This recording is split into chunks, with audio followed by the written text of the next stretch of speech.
this is part 2 of lesson 6, and we're going to be doing the third law, which is the power law. So if you have your highlighters, take your highlighters out and highlight power law.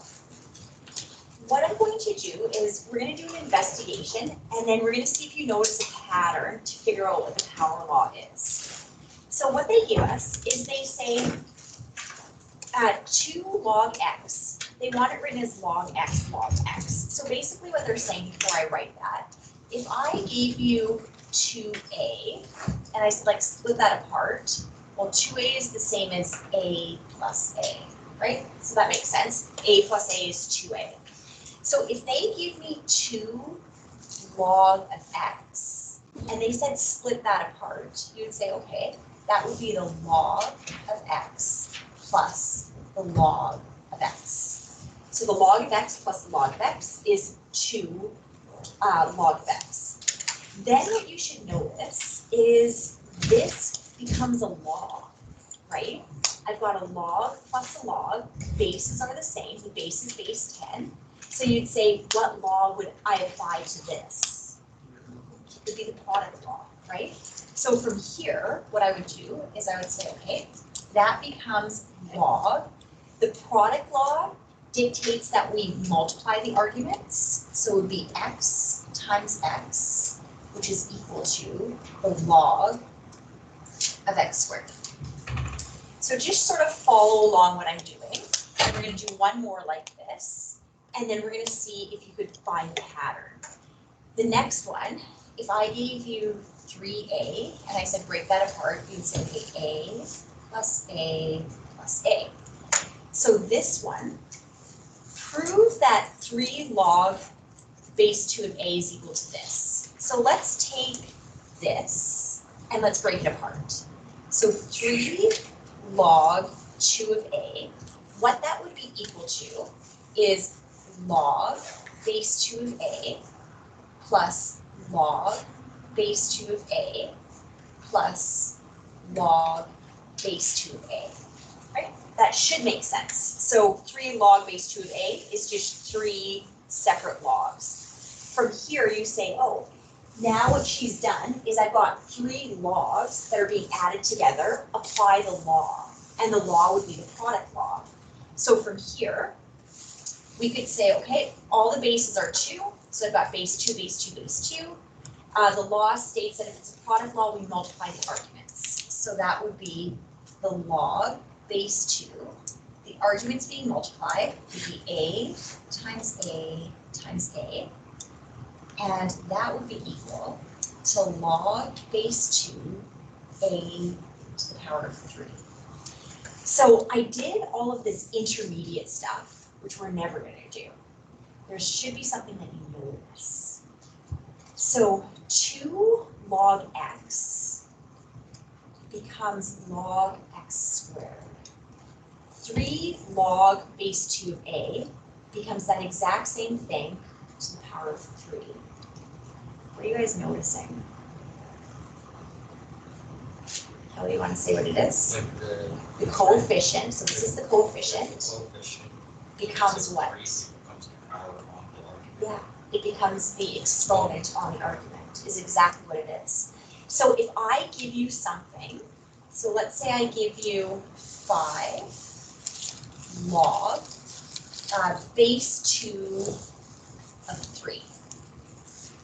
Instead of writing that out 5 times, applying the product law, what you should have observed is the coefficient in front of the log becomes the exponent on the argument.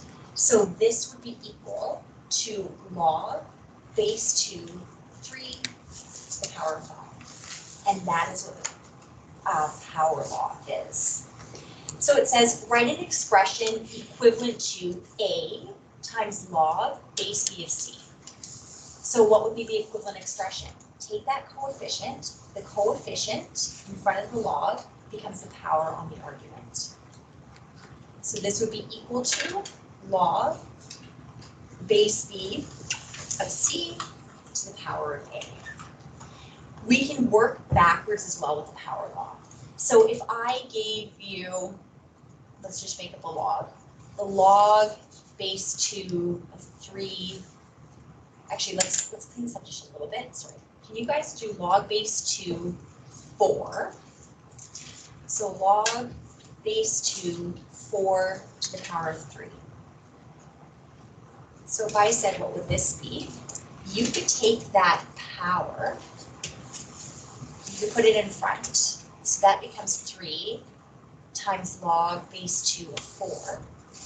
Log base 2 of 4, you could evaluate your head. 2 to what power gives you 4? So that would be 2 times 3. And this answer is 6. Okay.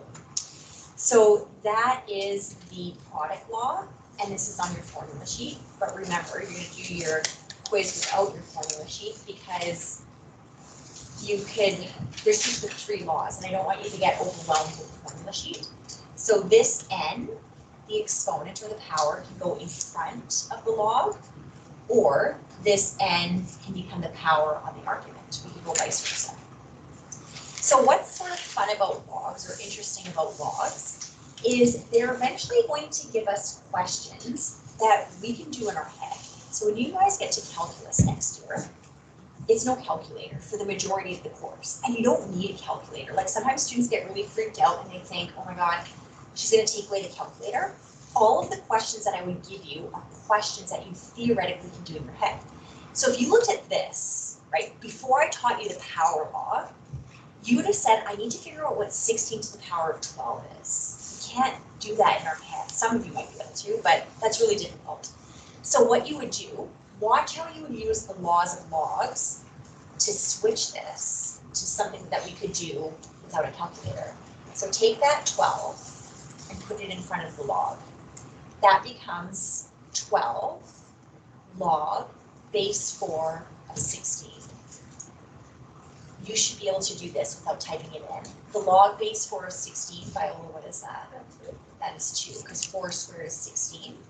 And then I'm going to bring down that 12. 12 times 2, the answer is 24.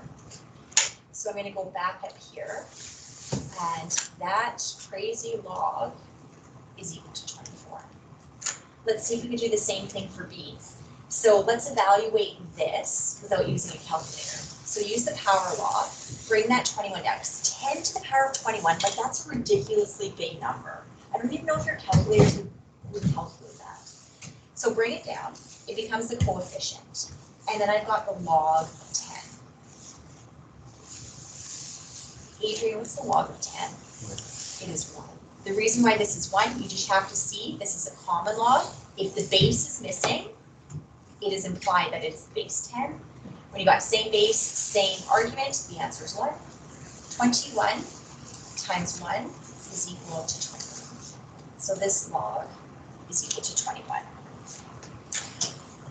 All right, this here, yes, Kelly. Okay, so if say we get a log just like 10, every time she's made the answer is going to be the exponent. Because isn't it like log 10 is 1, so then Yes, okay, so yes, and we're gonna do that right away. So let's say I gave you, I see what you're saying. So if I gave you this, log 5 of 5, and then I raise that 5 to the power of, let's say, 7. What's this answer going to be? It's going to be 7. Because I can put that guy in front, and then that would be 7 times, I know that this, log 5 of 5, is 1. The answer is 7. So you're right. Which is this question here. So this one here, log base 6 of 6. Let's get rid of that n by applying the power law, so let's make it a coefficient. N times log base 6 of 6 is n times 1. Same base, same argument is always going to be 1. The answer is 10. This one is from yesterday. If you have a base raised to a log of the same base, do you remember what that answer is? It is the argument. And this, remember I said this goes on the study sheet, like you're going to see, this one is just going to creep up every now and then. If you have, so this answer is going to be n. If I give you 5 raised to the log base 5 of 36. base of 5 raised to the log base of 5, the answer is the argument. The answer is going to be 36. Okay. You could, like, theoretically what you could do is you could say, oh, I could take this question and I could do change of base, right? So I could take on my calculator, what's the log of 36 divided by the log of 5? And then whatever that answer is, 5 to the power of that, and so you can come up with 36, is what you could do. So again, they have it here, log base b, b to the power of n. If you bring that n in front, it becomes the coefficient. And then same base, same argument is going to be 1, n times 1 is just n. And then this is one that we just talked about. So same base, raised to the same base, the log of the same base, the answer is always going to be the argument. Here is going to be your homework questions. And I'm going to actually solve a few with you. So we'll start with 11, 12, and 14.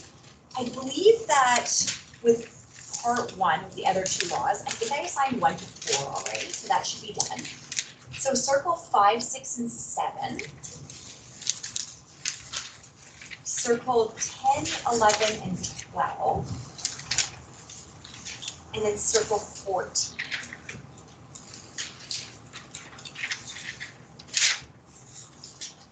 So let's look at 11, 12, and 14 together.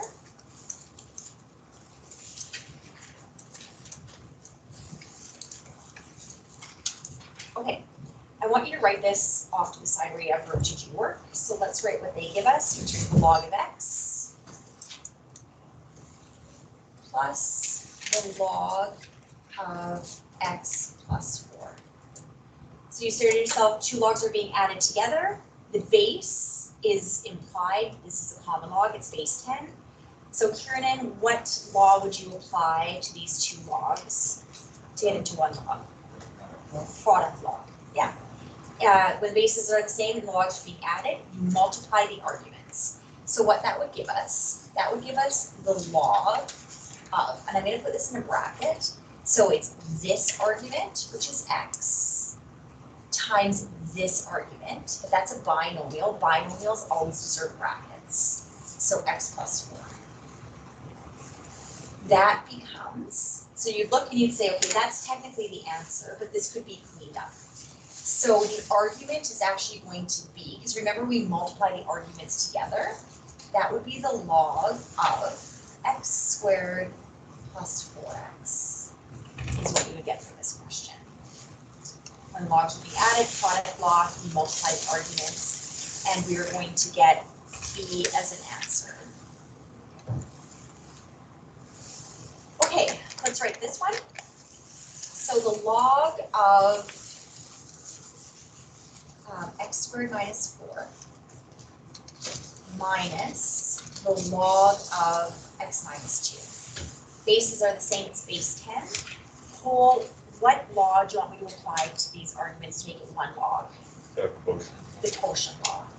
So remember that the quotient law is the log of this argument would go on top.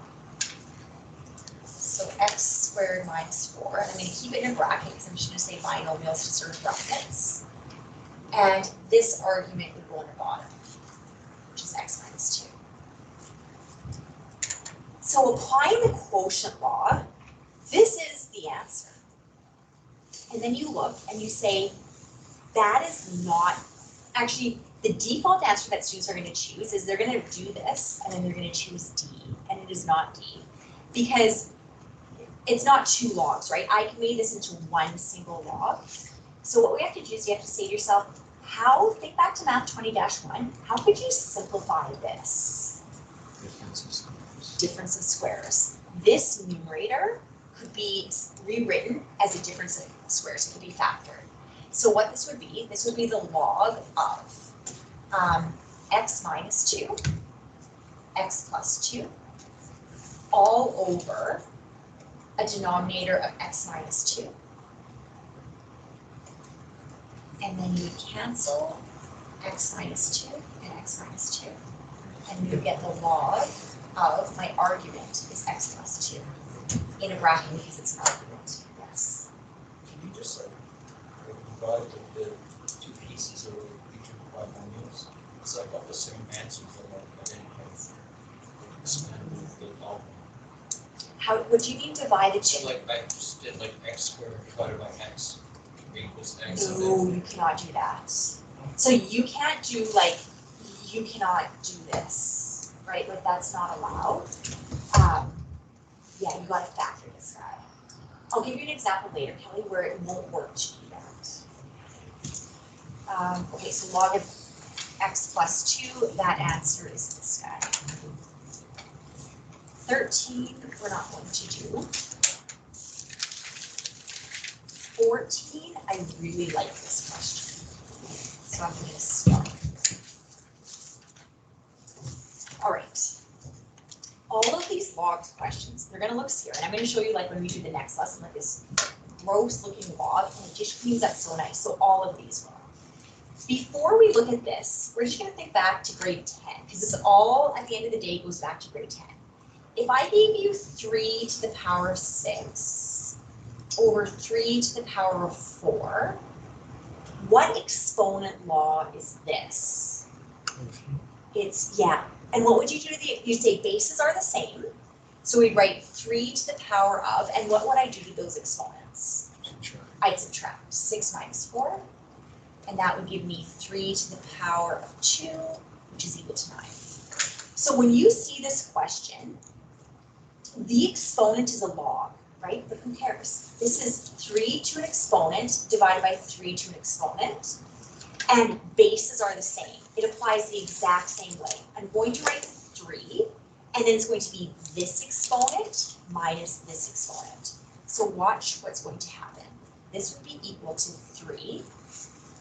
It would be this exponent here, log base 2 of 4 root 5 minus this exponent, which is log base 2 of root 5.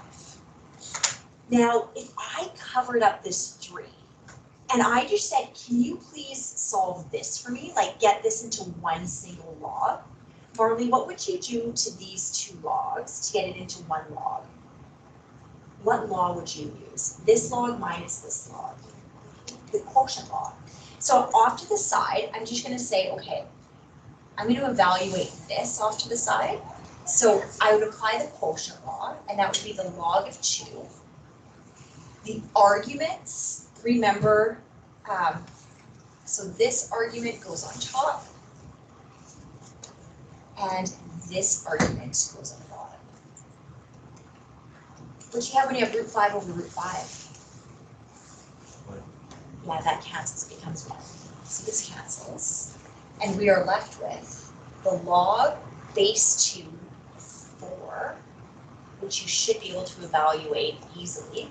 Log base 2 of 4 is equal to, Dane, what number? 2. That is equal to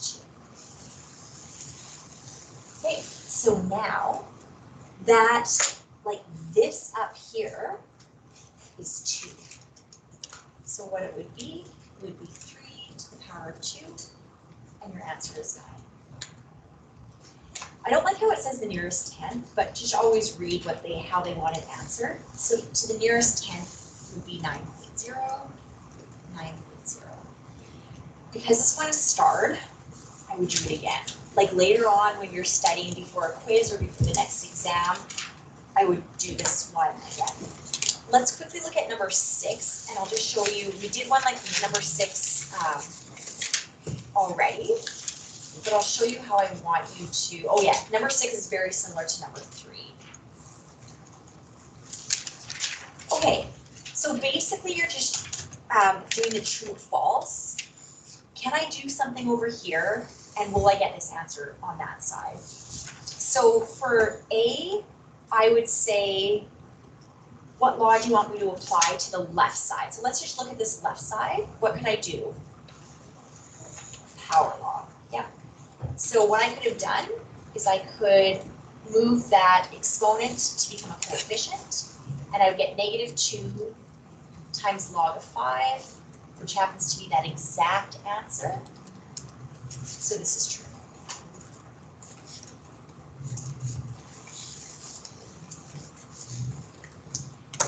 This one, you'd say, okay, well, what side do I deal with, right? I can't really do, like, there's nothing you could do here, the log of 4. So go over here and say, what can I do to this side? Well, I could take that coefficient and I could put it on the 8. If I do that, I'm going to get log of 8 to the power of 2/3.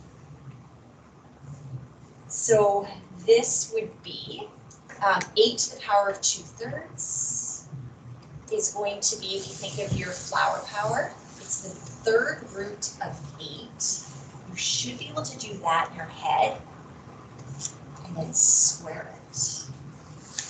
Right? And the reason why I'm putting the square outside of the bracket is because some of you might not be able to do the 3rd root of 64, but the 3rd root of 8 is 2, and what's 2 squared? 4. Right? So this, and you can type on your calculator to verify, 8 to the power of 2/3, like at the end of the day, if all else fails, 8 to the power of 2 divided by 3, there you get your 4. So this becomes the log of 4. Yes? Right, so we're going to try like not to. That's why I showed this off to the side. But if it was a test, you're going to get your calculators for your test for here. This one, again, I can't do anything really here. So I'd say, what can I do here? And I can apply the power law.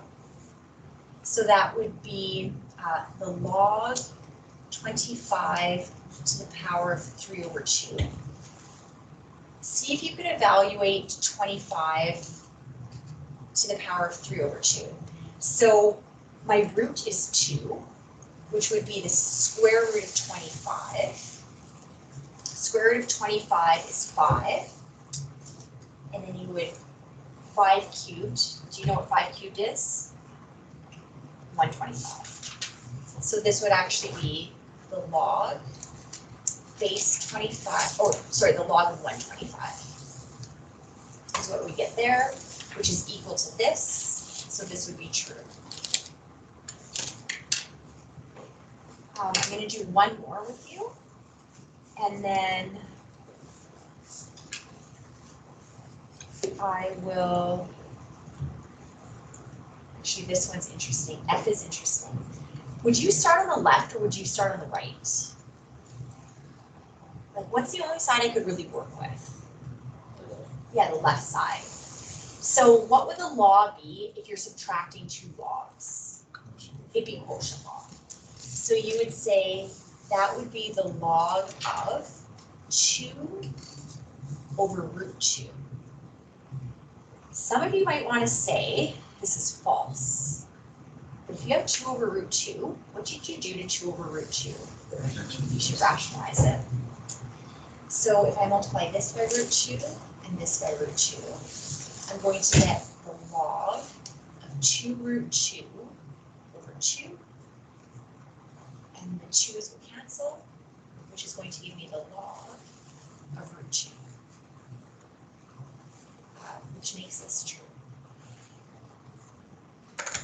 The only one I don't quite like, and how I would verify is by typing it on the calculator, is H.